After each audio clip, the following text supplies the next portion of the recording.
தமிழ்நாட்டில் டெல்டா மாவட்டங்களின் இயற்கை, கலாச்சாரம் மற்றும் பண்பாட்டு சிறப்புகளை பற்றி பெரும் அளவு பேசப்படுகிறது. ஆனால் அந்த பகுதி மக்களின் போர்க்குணம் மிக்க போராட்ட வரலாற்றை பற்றி பேசுவது என்றபோது ஒடுக்குமுறைக்கு எதிராக போராடுகிற முற்போக்காளர்களிடம் மட்டுமே காணப்படுகிறது. பெரும்பான்மை மக்களுக்கு இது தெரிவதில்லை. டெல்டா மாவட்டங்களில் நிலவிய பண்ணை அடிமை முறை என்பது உலகில் வேறு எங்கும் இல்லாத வகையில் சாணிப்பால், சவுக்கடி போன்ற கொடிய அடிமை முறையை கொண்டிருந்தது. இந்த பண்ணை அடிமை முறையில் சிக்கி கிடந்த மக்களுக்கு அடிமை விலங்கை அவிழ்க்கும் ஆயுதமானது செங்கொடி சங்கம். அடிமைத்தனத்தால் தலை சாய்ந்திருந்த உழவர் மக்களை பி. சீனிவாசராவ் போன்ற தோழர்கள் தலை நிமிர்ந்து புரட்சி முழக்கமிட செய்தார்கள். எத்தனை இன்னல்கள் அத்தனையும் தாண்டி செல்ல செங்கொடி சங்கம் மக்களுக்கு அருமருந்தாக இருந்தது. பண்ணை ஆதிக்கத்திற்கு எதிராக உழவர் மக்களின் போராட்டத்தில் எத்தனையோ தோழர்களை இழந்திருக்கிறோம். அவ்வாறே வெண்மணியில் 44 தோழர்கள் தியாகிகள் ஆனார்கள். இத்தோடு செங்கொடி சங்கம் பொசுங்கியது என கோபாலகிருஷ்ண நாயுடு கொக்கரித்தான்.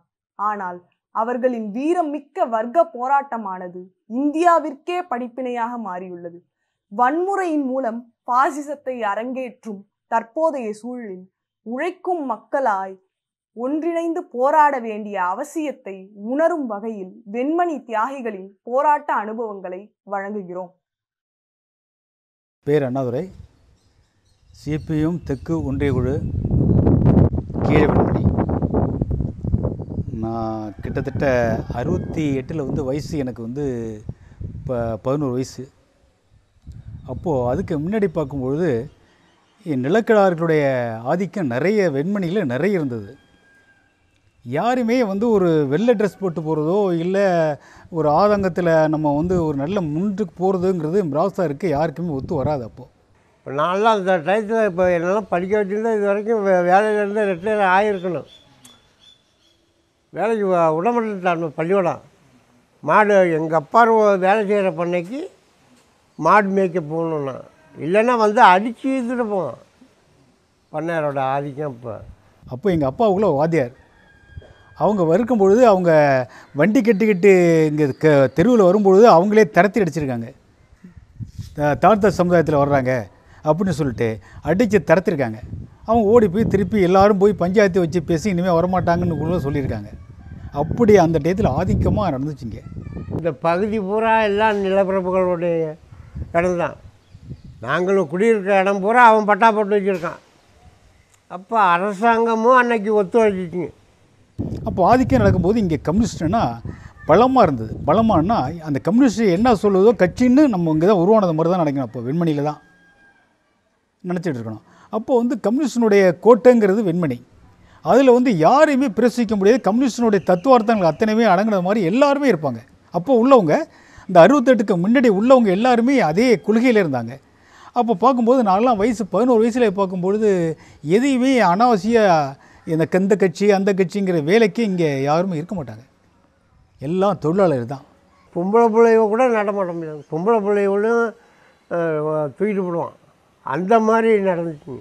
கேட்க ஆள் என்ன சரி இதுக்கு என்னடா வழி அப்படின்னு நாங்களும் என்ன அவன் அந்த அளவுக்கு பண்ணுறான்னா அவனும் மனுஷன் நம்மளும் மனுஷன். நம்ம விட்டு பொம்பளை பிள்ளை அவன் தூக்கிறதுக்கு என்ன இருக்குது, இதுக்கு நமக்கு ஒரு ஏதாவது பண்ணணும்னு சொல்லி அந்த சங்கத்தில் சேர சொன்னாங்க. ஆனால் எங்களை அடிச்செல்லாம் சேர்க்கல, சேர சொன்னாங்க. அப்பம்பாட்டங்காலத்துலேருந்து குறைச்ச கூலி தானே வாங்கிட்டு இருக்கிறோம். ஒரு அரைப்படியே சேர்த்து கேட்போம்னு கிராமத்தில் முடிவு பண்ணி, ஐயா நாங்கள் அறுக்கு வரோம், ஒரு அரைப்படியே சேர்த்து கொடுங்க அப்படின்னு தான் நாங்கள் கேட்டோம். அவங்க சொன்னாங்க, எங்களுக்கு சங்கம் இருக்குது, எங்களுக்கு தலைவர் இருக்கார், அவரை கேட்டுக்கிட்டு தான் கொடுக்கணும் அப்படின்னு சொன்னாங்க. மகாராஷ்டிரா கேட்டுக்கிட்டு கொடுங்க அப்படின்னு சொன்னோம். அவங்க ஒரு சங்கம் ஆரம்பித்தாங்க. எப்படின்னு கேட்டிங்கன்னா நெல்லூர் பத்தியாளர் சங்கம்னு சொல்லி அதில் அவங்க எல்லா ஊரையும் அடித்து சேர்த்தாங்க. அடித்து தான் சேர்த்தாங்க. அவங்க அணுகுமுறையில் சேர்க்கலிங்க. 66லேருந்து 67 துவங்குறாங்க. அந்த சங்கத்தில் தான் இந்த எங்கள் வெண்மணியை அதில் சேர்ந்துக்கணும், அப்போ தான் உங்களுக்கு நாங்கள் வேலை வாய்ப்பு அதெல்லாம் கொடுப்போம் அப்படின்ட்டு அதில் இது பண்ணியிருந்தாங்க. கோபாலகிருஷ்ண நாயுடு தான் நெல் உற்பத்தியாளர் சங்க தலைவர். அவரை போய் கேட்க போயிருந்தாங்க. அவர் கேட்டாராம், சொன்னாராம், எப்படி அவனும் கேட்டானுவோ, அரைப்படி நெல் கூடுதலாக எப்படி கேட்டானோ, கேட்டது தவறுன்னு சொல்லி 250 ரூபா ஃபைன் வாங்கிட்டு வா அவனுக்கிட்ட அப்படின்னு சொல்லியிருந்தாராம். இங்கேருந்து போன ஆள் யாருன்னா நாராயணசாமி நாயுடு, முத்துகிருஷ்ணன் நாயுடு, ராமசாமி படையாச்சி, ராமாஞ்சன் நாயுடு, ராமு பிள்ளை, இந்த மாதிரி ஆளுங்க இங்கே உள்ளவங்க போய் அங்கே சொல்ல அவனுங்கள தாறுமாறாக அவர் பேசி கூலி கேட்டது தவறு, 250 ரூபா ஃபைன் வாங்கிட்டு வா அப்படின்னு சொல்லவும் இங்கே வந்து சொன்னார். அந்த முதலாளி எல்லாம் எங்கள்கிட்ட சொன்னாங்க. அப்போ நிர்வாக பொறுப்பில் இருந்தவங்க சுப்பிரமணியன், காளியப்பன், முத்து, நடேசன், பெரியான், முத்துசாமி, இவங்கெல்லாம் கிராம பொறுப்பில் நாங்கள் அம்மாசை கூட்டம் எப்போதும் பறக்குமா, என்ன சண்டை வம்பு நடந்தாலும் அம்மாசை கூட்டம்ட்டு ஒரு நாள் வேலை நிறுத்தம் பண்ணி நல்லது கெட்டது பேசுவோம். அந்த மாதிரியில் இந்த மாதிரி கோபாலகிருஷ்ணன் சொல்லி அனுப்பினதை வந்து ராமசாமி படையாச்சும் நாராயணசாமி பிள்ளையும் சொன்னாங்க.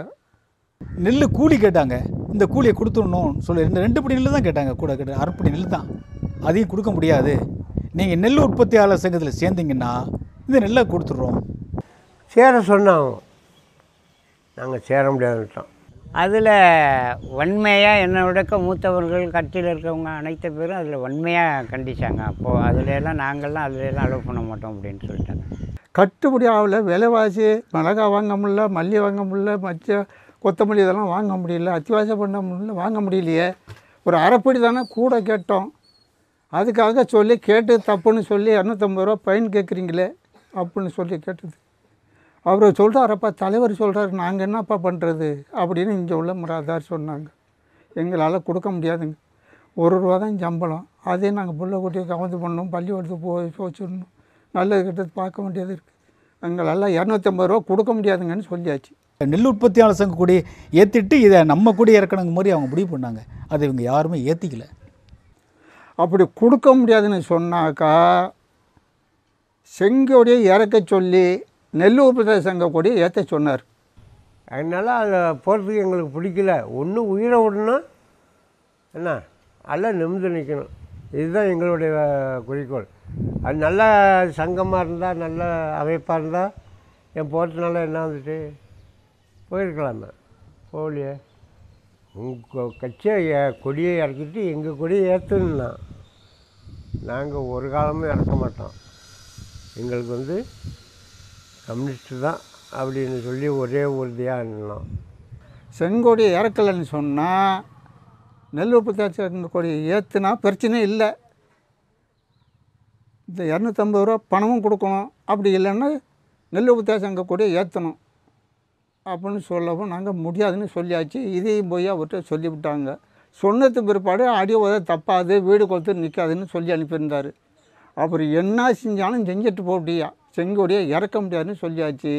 இவன் ஏதாவது முடிவு பண்ணணும்னு சொல்லி எல்லா முராசாரும் சேர்ந்து ஒவ்வொரு ஊரை அடிச்சுட்டு வரும்பொழுது கீழே வெண்மணியும் கை வச்சுட்டானோ. அப்புறம் இடையில பல ஊரை அவங்க அடிக்கிறதுக்கு ஆரம்பித்தாங்க. அப்படியே கொண்டு வந்து கடைசியாக வெண்மணிக்கு வந்துட்டாங்க. 68 தொங்குது, இவங்களும் வந்துட்டாங்க. அப்போது தலைவர்கள்லாம் வந்து இங்கே இப்படி தான் இருக்கணும், அவனும் மனுஷன் நம்மளும் மனுஷன், நம்மளை வந்து அவன் அடக்குமுறை பண்ணுறதுக்கு என்ன இருக்குது, அடிக்கிறான்னா திருப்பி அடி அவனை, என்ன அன்னைக்கு கம்யூனிஸ்ட் சொன்னிச்சு, தலைவர்கள் சொன்னாங்க. இந்த துணிச்சலை வச்சு எங்களுக்கும் ஒரு துணிச்சல் வந்துச்சு. அதுதான் கம்யூனிஸ்ட் இல்லாமல் எங்களுக்கு துணிச்சல் வரல, கம்யூனிஸ்ட்டை நம்பி தான் நாங்கள் துணிஞ்சு இறங்கணும், அதில் ஒன்றும் தப்பு இல்லை. அன்றைக்கி இருந்த தலைவர் வந்து சொன்னாருங்க, அவனும் மனுஷன் நம்மளும் மனுஷன், அவன் வந்து நம்மளை அடிக்கிறதுக்கு என்ன இருக்குது, அடிக்கா திருப்பி அடி அப்படின்னு சொன்ன பிறகு தான் எங்களுக்கு ஒரு ஆர்வம் வந்து துணிச்சல் வந்தது. இந்த ஊரில் 40 ஆள் மொத்தமாக இன்றைக்கி 40 ஆள் தாங்க. இந்த வீடு எரியும் போது 40 ஆள் தான். இந்த 40 ஆளும் பட்டினி கிடக்குங்க. இன்றைக்கி 4-5 மாதமாக இந்த மிராத்தார் வேலை கொடுக்க மாட்டேங்கிறாங்க. கூலி கூட கேட்டதுனால, ஒரு அரைப்படி கேட்டதுனால எங்களுக்கெல்லாம் அறுவடை இல்லைன்ட்டார், வேலை இல்லைன்ட்டார். வெண்மணியை குறி வச்சுட்டு தான் இருக்காங்க. ஆனால் இங்கே உள்ளவங்கெல்லாம் பாதுகாப்பாக ஒரு இடத்துல உட்காந்துக்கிட்டு அவங்க வருவாங்களேன்னு சொல்லிக்கிட்டு பாதுகாத்தாக உட்காந்தாங்க. நான் சின்ன பிள்ளை போய் என்ன அங்கே உட்காந்துருப்பேன், அவங்க எல்லோரும் உட்காந்துருப்பாங்க. அங்கே அவங்க பாதுகாப்பாக இருக்குன்னு முன்னே அங்கே நானும் உட்காந்துருப்பேன் போய். அன்னைக்கு அந்தந்த ஊரில் உள்ள நிலப்பரப்புகள் வந்து 4 பேர் 5 பேர் 10 பேர் அனுப்புவோம் ஆட்கள் இந்த ஊரை தாக்குறதுக்கு. சேரி பயல்களுக்கு, பள்ள பயல்களுக்கு, பற பயலுக்கு அரப்பு கொடுக்கப்படாது அவர் பேசியிருக்கார். அப்படி பேசின பிற்பாடு அவங்களாம் அறுத்தாங்க. ஒரு நாளைக்கு ஒரு 100 கூட கண்டுமதி பண்ண முடியல. அறுப்பு ரொம்ப பின்தங்கி போச்சு. மழை மட்டில் கிடந்து ரொம்ப நாசம் பண்ணி போச்சு. அவனுக்குள்ளே பிளவு வந்துட்டு யார் அந்த மிராசாருக்குள்ளேயே சின்ன ஜெர்மராஜார் 5மா 4மா இப்படி வச்சுக்கிறவங்க, ஒரு வேலையை 2 வேலையை வச்சுக்கிறவங்க தாக்கு பிடிக்கலாம். நம்மலாம் கொஞ்ச நாளும் வச்சுக்கிறோம். இவர் இந்த மாதிரி ஆளுகளை வச்சு அறக்க வேண்டாம் அப்படின்னு சொல்லி தகராறு பண்ணுறாரு. நம்ம நெல் தான் பாதிக்குது. அதனால் அவனுக்கு கேட்குற கூலியை கொடுத்து அறுவடை பண்ணணுன்னு சில முதலாளியும் முன்னுக்கு வந்தாங்க. அந்த முதலாளியும் போய் தடுத்து விட்டார். எப்படி ஆனாலும் சரி தான் அவனுக்கு அறுப்பு கொடுக்கக்கூடாது, வெம்மலை பொருள்களுக்கு அறுப்பு கொடுக்கக்கூடாது. அவனை செங்கோடியை விட்டு இறக்க சொல்லி விட்டு நெல் உற்பத்தி செங்க கூட ஏற்ற சொல்லுங்கள், கொடுப்போம் அறுப்பு அப்படின்னு சொன்னார். இயக்கங்கள் கம்யூனிஸ்ட் கட்சி வந்து பலமாக இப்போ கொஞ்சம் இயக்கங்கள்லாம் நமக்கு ஏரியா ஃபுல்லாகவே நமக்கு வலுவான இயக்கங்கள் இருந்தாலும் கவர்மெண்ட்டு பூரா அவங்களுக்கு அந்த மிராசாருக்கு தான் சப்போர்ட்டாக இருந்துச்சு. எங்களுக்கு அந்த சப்போர்ட் அப்போ கூட ஒரு அண்ணா 68 அண்ணா ஆட்சி, அவர் உடம்புநிலை சரியில்லாமல் அவர் இருந்துக்கிட்டு இருந்தார். அப்போ எங்கள் எம்எல்ஏவுலேயும் கேஆர் ஞானசம்பந்தம், தனுஷ்கொடி, பாரதி முகம், எங்கள் ஒரு 7-8 பேர் எஸ்டி வடிவேலு, சிபிஐ இவங்கெல்லாம் இப்போ எம்எல்ஏவாக இருந்தாங்க. இருந்தும் எங்களுக்கு இந்த சம்பவத்துக்கு நாங்கள் கட்சி கடுமையாக அரசாங்கத்துக்கு அறிவிப்பு கொடுக்குது. இதை மாதிரி வெண்மணியை தாக்கிறதுக்கு நிற்கிறாங்க, நிலப்பரப்புகளுடைய அதிகாரத்தில் நிற்கிறாங்க, அதை கொஞ்சம் பாதுகாப்பு கொடுங்கன்னு கொடுக்கல. என் பேரில் அக்கலாட்சி பண்ண பாரம் போட்டு கலைஞர் அண்ணாதுரைக்கு, சத்யானுமுத்துக்கு, எங்கள் எம்எல்ஏ தனுஷ்கொடிக்கு, கேஆர் ஞானசம்பந்தத்துக்கு சட்டமன்றத்துக்கு ஒரு மனு அனுப்பணும். இந்த மாதிரி வெண்மணியில் நிலக்கலர் அட்டகாசம் ரொம்ப தலை தூக்கி நிற்குது, எங்கெல்லாம் குடும்பம் பண்ண முடியல, புள்ள குட்டியோட வச்சுட்டு வேலை செய்ய முடியல, வெளியிலையும் போய் வேலை செய்ய வேண்டாங்கிறாரு, அது சட்டமன்றத்தில் நீங்கள் பேசி ஏதாச்சும் ஒரு முடிவு சொல்லுங்கன்னு சொல்லி நாங்கள் மனு கொடுத்துருந்தோம். மீனாசுந்தரத்துக்கிட்ட மீனாசுந்தரம் அது சம்மந்தமாக இங்கே பேசியிருக்காங்க, எம்எல்ஏவும் பேசியிருக்காங்க. அப்போ அண்ணாதுரை முதலமைச்சராக இருக்கும்போது சொன்னாருங்களாம், அப்படி ஒன்றும் கம்யூனிஸ்டுகளுக்கு ஆபத்து வராது அப்படின்னு அண்ணாதுரை சொன்னதாக சொன்னாங்க. பேப்பர்லேயும் வந்தது. சொல்லி ஒரு 15 நாளில் வீடு எரியுதுங்களே, அதெல்லாம் சொல்ல போனால் தாங்காத கொடுமை. இவங்க ஒரு வேனில் என்ன செஞ்சிட்டாங்கன்னா, பிராசர்லாம் போலீஸ் மாதிரி வேனை எடுத்துக்கிட்டு வந்து நான் பேச வந்திருக்காங்கன்னு இவங்க எல்லாருமே ஓடிருக்காங்க. ஓடும்பொழுது அவங்க என்ன ஆகிட்டாங்கன்னா துப்பாக்கியில் சுட ஆரம்பிச்சிட்டான். இன்றைக்கி தான் அடிக்க போகிறாரு, இன்றைக்கி தான் நடக்க போகுதுன்னு எங்களுக்கு தெரியாதுங்க. 44 பேர் செத்துருக்காங்க.